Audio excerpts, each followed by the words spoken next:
Shiva classes में आप सभी का स्वागत है। Array is a variable that can store multiple value of same types.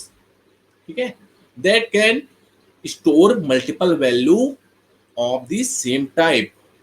For example, suppose a class has 27 students. कितने students हैं? Suppose class has 27 students and we need to store the grades of all of them. और हम क्या चाहते हैं, उन सभी के ग्रेड को स्टोर करना चाहते हैं। हम क्या करेंगे, 27 जो 27 जो सेपरेट वेरिएबल्स हैं, हमें ये भी पता है स्टूडेंट कि जब हमें नॉर्मल वेरिएबल डिक्लेयर करते हैं कुछ इस प्रकार करते हैं, इंटीजर a इक्वल टू 1। ये नॉर्मल वेरिएबल डिक्लेरेशन है, मतलब a की वैल्यू 1 है।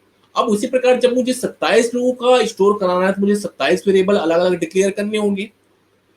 उससे बेहतर है कि मैं क्या करूं, एरे के माध्यम से उसको रिप्रेजेंट करूं। ये देखिए, डबल इसका डेटा टाइप है, ग्रेड इसका एरे का नाम है, 27 नंबर है, इसकी साइज है। तो एरे क्या होता है स्टूडेंट, एरे जो होता है collection of similar data item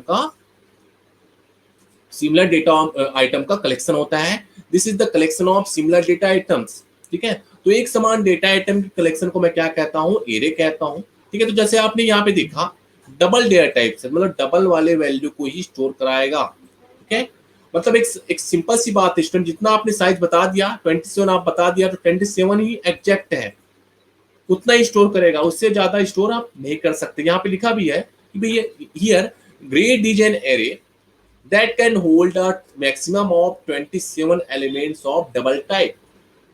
double types हमेशा एक चीज याद रखिएगा, इंटीजर, इंटीजर के बाद करेक्टर के बाद आता है इंटीजर, करेक्टर फिर इंटीजर, इंटीजर के बाद आता है आपका फ्लोट, फ्लोट के बाद आता है आपका डबल। ऐसे याद रखेंगे आप लोग। तो सी प्लस प्लस के डिक्लेरेशन की बात करूं मैं, कुछ इस प्रकार से डिक्लेरेशन होता है student, data type, array name और एरे की साइज, ये इसका सिंटैक्स है। फॉर एग्जांपल देखिएगा, डेटा टाइप क्या है उसका, इंटीजर है, एक्स क्या है उसका एरे का नेम है, 6 क्या है उसकी एरे की साइज है। सभी को मेरी वॉइस और स्क्रीन सभी को क्लियर है, एक बार कंफर्म कीजिएगा। चलिए ठीक है, तो इंटीजर क्या है, type of element to be stored, मतलब इंटीजर टाइप है जिस जिस जिस एलिमेंट को आप स्टोर कराना चाहते हैं अपने प्रोग्राम में। एक्स जो है नेम ऑफ द एरे, 6 क्या है साइज ऑफ द एरे। अब यहाँ पे कैसे एरे को एक्सेस किया जाता है, कैसे सी प्लस प्लस में एरे के एलिमेंट्स को एक्सेस किया जाता है, ये बताया जा रहा है स्टूडेंट। ये देखिए कि जब हमने कुछ एक्सेस करने की बात कही है हमें, कि जब हम द नंबर लिखते हैं, जो नंबर की बात हुई, जो नंबर होता है यहाँ पे वो इंडेक्स कहलाता है एरे का। तो we can access element of an array using those indexes, हम इसे इंडेसेस भी कहते हैं। सपोज इंडेसेस की बात होगी तो हमेशा स्टार्ट होगा, स्टार्टिंग पोजीशन क्या होगी इसकी, जीरो। स्टार्टिंग की पोजीशन क्या होती है स्टूडेंट, जीरो होती है यहाँ पे। जब सपोज मैंने लिख दिया यहाँ पे x5, तो स्टार्ट कहां से होगा, वो जीरो से होगा। ठीक है, इसको इंडेक्स वैल्यू क्या है, जीरो, फिर 1 है, फिर 2 है, फिर 3 है, फिर 4 है, देन 5 है। ये यहाँ पे एरे के मेंबर्स है और ये एरे के इंडेसेस है। इसके माध्यम से आप आसानी से किसी एरे एलिमेंट्स को आप आसानी से इसी प्रकार से एक्सेस किया जाता है। वो दिखाई नहीं देता है स्टूडेंट, लेकिन वो जो उसी का कंपाइलर है इसी प्रकार से इसे एक्सेस करता है। चलिए नेक्स्ट स्लाइड में आते हैं। अब हमें कुछ कुछ चीजें याद रखनी है। क्या चीजें याद रखनी, याद रखेगा कि जब एरे इंडेक्सेस जो है स्टार्ट होता है जीरो के साथ, मतलब इसका मतलब क्या है, x of zero is the first element stored at index zero, ऐसा होता है। If the size of an array is n, जब एरे की साइज n नंबर है तो last element is stored at index n minus 1। जैसे कि हमने बात की यहाँ पे x ऑफ 5, यहाँ पे देखिए x ऑफ 5 है, तो जो x माइनस 1 की बात हो रही है स्टूडेंट, x माइनस 1 की बात हो रही है, वेट कीजिएगा, एक मिनट वेट कीजिएगा।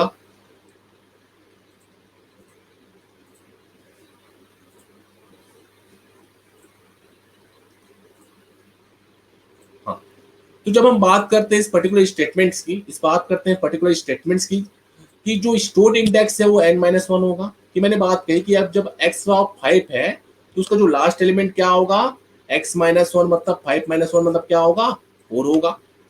उसी प्रकार एक प्रकार का एरे जो होता है कंजुगेटिव एड्रेसेस होता है।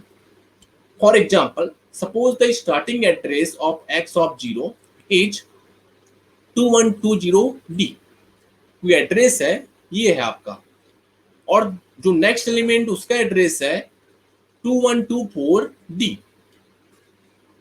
तो जब मैं यहाँ पे बात कर रहा हूँ स्टूडेंट, इस एड्रेस की बात कर रहा हूँ, ये जो एड्रेस होते हैं, जिस प्रकार का आपने वेरिएबल डिक्लेयर किया, जिस प्रकार का आपने डेटा टाइप डिक्लेयर किया है, उसी के हिसाब से वो एड्रेस लेता है। और हर सिस्टम का एड्रेस अलग अलग होता है, वो आपको दिखाई नहीं देता है स्टूडेंट, लेकिन जो हर सिस्टम का एड्रेस अलग अलग होता है। तो यहाँ पे जो बात होती है, the size of each element is increase by 4। यहाँ पे 20 है तो 20 के बाद 24 आया, 24 के बाद 28 आया। मतलब जो आपकी इंटीजर की वैल्यू कितनी होती है, 4 बाइट्स होती है। मैंने जैसे कि कहा आपसे कि उसके डेटा टाइप के हिसाब से उसका एड्रेस की साइज में चेंज होता है। क्लियर है? इतना कॉन्सेप्ट एक बार कंफर्म कीजिएगा स्टूडेंट। Okay, very good. अब C++ में देखिएगा, जो डिक्लेरेशन होता है हम इस प्रकार से डिक्लेयर करते हैं, ठीक है। इंटीजर, सपोज मैं एक नॉर्मल एग्जांपल लेता हूं, A5, ऐसा डिक्लेयर भी किया जा सकता है। साथ साथ हम ऐसा भी डिक्लेयर कर सकते हैं, हम ऐसा भी डिक्लेयर कर सकते हैं। दोनों तरीके हैं डिक्लेयर करने के। और इसकी स्टार्टिंग पोजीशन क्या होती है, 0 होती है स्टूडेंट, ये देखिए। और आप इस प्रकार से भी डिक्लेयर कर सकते हैं, ये देखिए, ये देखिए, ऐसा भी डिक्लेयर कर सकते हैं। और यहाँ पे उसके मेंबर्स को डिक्लेयर इस प्रकार से किया जाता है, कर्ली ब्रेसेस के अंदर। कहाँ पे किया जाता है, कर्ली ब्रेसेस के अंदर किया जाता है। ये तो बात होगी एरे की इनिशियलाइजेशन की। और फ्यू थिंग्स टू रिमेंबर, जो आपको याद रखना है एरे के बारे में, ये मैंने बात कही। नेक्स्ट, अब जो हम बात करते हैं, जो प्रोग्राम की हम बात करते हैं स्टूडेंट, कैसे प्रोग्राम को डिस्प्ले कराया जाता है, ये यहाँ पे समझाया गया है स्टूडेंट, ठीक है। यहाँ पे आपको समझाया गया है। साथ साथ ये देखिएगा कैसे डिक्लेरेशन हुआ है, जैसे कि मैंने आपको एक एग्जांपल करके दिखाया है स्टूडेंट आप लोग को। तो यहाँ पे बस एग्जांपल को ध्यान दीजिएगा, क्योंकि ऑलरेडी हमने एग्जांपल कर चुका है। यहाँ पे एरे के एलिमेंट्स को डिस्प्ले करने की बात हो रही है, ठीक है। डिस्प्ले करने की बात की जा रही है। यहाँ पे देखिए, रीड करने और डिस्प्ले करने की दोनों चीजें यहाँ पे की जा रही है। तो मैं आपको जो प्रोग्राम मैंने आपको समझाया था, जो प्रोग्राम हम देखा था हमने, ये वाला प्रोग्राम, ये प्रोग्राम आपको सभी को दिख रहा होगा। ये देखिए, ये जो प्रोग्राम हमने देखा था, इस प्रोग्राम में हमने क्या किया था, एक प्रकार का वन डायमेंशनल एरे है। कि क्या स्टूडेंट, यहाँ पे मैं मेंशन करता हूँ, one dimensional array, one dimensional array है। यहाँ पे हमने प्रोग्राम यहाँ पे क्रिएट किया हुआ है, जिसकी साइज कितनी है, 5 है। अब हम इस प्रोग्राम में क्या करना चाह रहे हैं, उस नंबर्स को मैं क्या करा रहा हूँ, जो एरे के एलिमेंट्स हैं, उस नंबर्स को मैं डिस्प्ले कराऊंगा, ठीक है। सबसे पहले डिस्प्ले कराने से पहले मैं उस नंबर को इंटर कराऊंगा, और इंटर कराने के बाद उसे डिस्प्ले कराऊंगा। ये कॉन्सेप्ट मैंने आपको बताया एरे के माध्यम से। यहाँ पे देखिएगा, सबसे पहले एरे को डिक्लेयर किया गया है। देन प्रिंट टाइप में मैंने क्या दिया है, इंटर 5 नंबर। मैंने इसे आपसे कहा कि जब आप C++ लिखिएगा तो आप क्या कीजिएगा, सी आउट लिखिएगा। सी आउट में क्या लिखिएगा, इंटर 5 नंबर, इंटर 5 नंबर, ऐसा लिखिएगा, ठीक है। वेव, और ये जो सेम है, ये जो सेम है, सेम है, इसको कुछ नहीं करना है आपको, ठीक है। इतना आप निकल लिया। अब यहाँ पे हेडर फाइल को भी आपको चेंज करना होगा। हेडर फाइल में आप क्या कीजिएगा, हेडर फाइल में लिखिएगा इंक्लूड iostream.h, ऐसा लिखिएगा। साथ साथ जब आप conio.h की बात करेंगे तो यहाँ पर conio.h तो सेम रहेगा, तो यहाँ पे कुछ करना नहीं है आपको, सेम रहेगा। जो चीजें सेम रहेगी वो मैं आपको बता रहा हूँ स्टूडेंट, ये भी सेम रहेगा। स्कैन ऐप की जगह आप क्या लिखिएगा, स्कैन ऐप की जगह आप लिखिएगा सी इन लिखिएगा। क्या लिखेंगे स्टूडेंट, स्कैन ऐप की जगह आप सी इन लिखेंगे, क्योंकि सी इन की मदद से आप इनपुट कराते हैं। उसी प्रकार यहाँ पर भी आप क्या लिखिएगा, इसे सी आउट लिखिएगा। C++ से आप सी आउट की मदद से प्रिंट कराते हैं, ठीक है। इतना ही चेंज होगा, एक माइनर से चेंज होगा। तो जो पहला ब्लॉक है, जो फॉर लूप का पहला ब्लॉक है, वहां पे उसको क्या किया जा रहा है, इनपुट किया जा रहा है, और दूसरे ब्लॉक में उसे डिस्प्ले कराया जा रहा है। अब जैसे इस प्रोग्राम को मैं रन कराता हूँ, जैसे मैं इस प्रोग्राम को रन कराता हूँ, Alt+F9 से कंपाइल कराया, Ctrl+F9 से मैंने रन कराया। तो जब इंटर 5 नंबर बोला जाएगा, तो आप सपोज आपने इंटर किया 12, एक और नंबर किया 12, 13, ये 14 इंटर किया, 15 और 16, आपने टोटल 5 नंबर इंटर कराए। इंटर कराने के लिए सबसे पहला फॉर लूप यूज हुआ, उसके बाद डिस्प्ले कराने के लिए दूसरा फॉर लूप यूज हुआ। सबसे पहले प्रिंट कराने के लिए, देन उसे डिस्प्ले कराने के लिए। ये देखिए, अब उसके बाद उसने आपने क्या किया, उसे डिस्प्ले कराया। तो दोनों चीजें हो रही है, इनपुट भी करा रहे हो आप, डिस्प्ले भी करा रहे हो। तो ये एक नॉर्मल प्रोग्राम है स्टूडेंट आपके C++ का, जहाँ पे बात होती है वन डायमेंशनल एरे की। किसकी बात होती है, वन डायमेंशनल एरे की। तो टाइप्स ऑफ एरे की जब हम बात करते हैं, तो बेसिक जो टाइप है यही 3 है, one dimensional array, two dimensional array और मल्टी डायमेंशनल एरे। और जो प्रोग्राम बताया मैंने, आप उसी प्रोग्राम को अपने कॉपी में मेंशन कीजिएगा, जो आपकी बेहतरी के लिए स्टूडेंट। नेक्स्ट, अब वन डायमेंशनल एरे की जो हमने बात कही है स्टूडेंट, जो सारे एलिमेंट्स हैं, वो जो सारे एलिमेंट्स हैं in the form of a list is known as one dimensional array, जिसे मैं सिंगल डायमेंशनल एरे भी कहता हूँ, लीनियर लिस्ट के भी नाम से जानता हूँ। Declaration of array means creating sequential block of memory to hold fixed number of value, ये भी हमें पता है और हमने सिंटैक्स अभी देखा ही है, ठीक है। इंटीजर डेटा टाइप्स है, आइडेंटिफायर का नाम क्या है, मतलब आइडेंटिफायर या एरे का नाम क्या है, मार्क्स है, और जो पांच पांच वैल्यू को स्टोर करा है, जहां पे बात होती है लेंथ की या उसके एरे साइज की। ये तो वन डायमेंशनल एरे की बात होगी। ये देखिए कैसे इसको कैसे एलिमेंट्स को रिप्रेजेंट किया जाता है, उस प्रकार से आपको दिखाया गया वन डायमेंशनल एरे को। इंटीजर मार्क्स 0 1 2 3 4, जो पहला मार्क्स ऑफ 0 है वो क्या कर रहा है, it represent variable for first students marks. जो मार्क्स 1 है वो सेकंड स्टूडेंट को, मार्क्स 2 जो है थर्ड स्टूडेंट को, थर्ड जो है आपके फोर्थ स्टूडेंट को, और फोर्थ जो है आपके फिफ्थ स्टूडेंट को रिप्रेजेंट करता है। देखिए रिप्रेजेंटेशन का तरीका है जो आपको याद रखना है स्टूडेंट। नेक्स्ट, अब ये देखिए डिक्लेरेशन के लिए कुछ एग्जांपल दिए गए हैं वन डायमेंशनल एरे के, जो आपको याद रखना है।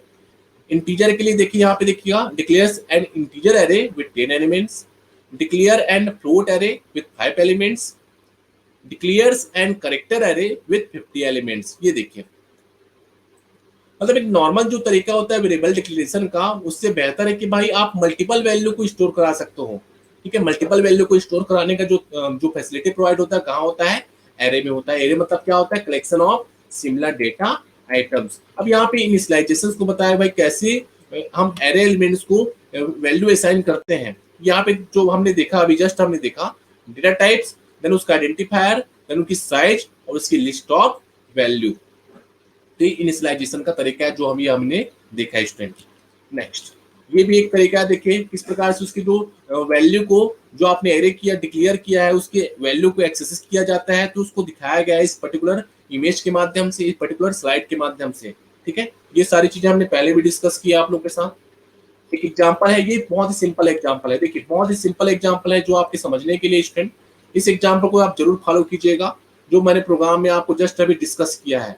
ये देखिए ये सारे प्रोग्राम आपको आपके बेहतरीन के लिए है। आप आसानी से जो मैंने आपको बताया कि भाई स्क्रीन टैब की जगह आपको सी आउट करना है, ये किसके लिए, ये जो मेथड है जो पहला पार्ट है ये किसके लिए है आपकी, ये आपके किसके लिए है, आप enter the marks of student, आपने 10 स्टूडेंट्स का मार्क्स इंटर कराया, ठीक है। उसके बाद आपने क्या किया, सपोज हमने इंटर कराना चाहा 5 नंबर, मतलब पांच स्टूडेंट्स के मार्क्स इंटर कराए, 10 20 30 40 और 50।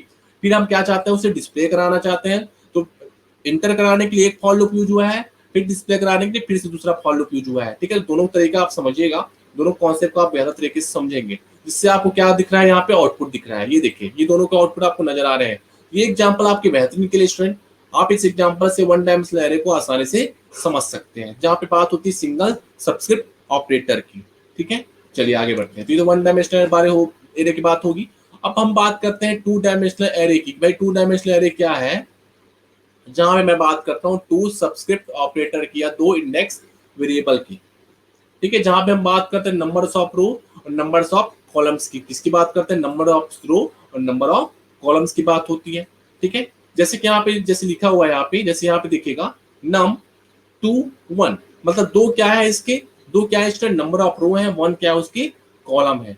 जब आप नंबर ऑफ रो की बात करते हो, नंबर ऑफ कॉलम्स की बात करते हो, तो आप यूज करते हो टू डायमेंशनल एरे, जहां पे कितने सबस्क्रिप्ट ऑपरेटर होते हैं, 2 सबस्क्रिप्ट ऑपरेटर होते हैं। एक एग्जांपल दिखाया गया आप लोगों के लिए, प्रोग्राम बनाया गया है जिसके मदद से, अच्छा एक चीज, एक स्टेटमेंट लिखा हुआ है नेम स्पेस का।